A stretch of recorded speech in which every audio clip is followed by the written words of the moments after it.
Milanao Andriamanitra fantatra izany ary any anaty lalan'ny foko ary ny fanahinao izay mitoetra atao anatiko manambary izany.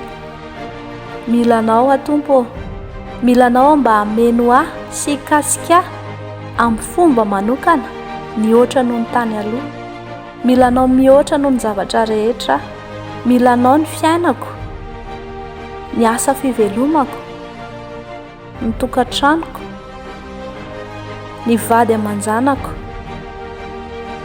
ny momba rehetra tena milanao. Tsy vitan'ny heriko, tsy vitan'ny tanjako ny fiainako fa milanao mandavataona. Amin'ny foko rehetra no ilazako izany. Jesosy ô, ilaiko mihoatra noho ny harena ianao. Tsy hoe tsy ilaina akory izany fa mihoatra noho ny vola sy harena dia milanao aho. Tsy haiko ny miaina tsy misy ianao. Tsy misy antony fiainako raha tsy eo ianao. Aza miala amiko mandrakizay Jesosy ô. Amen.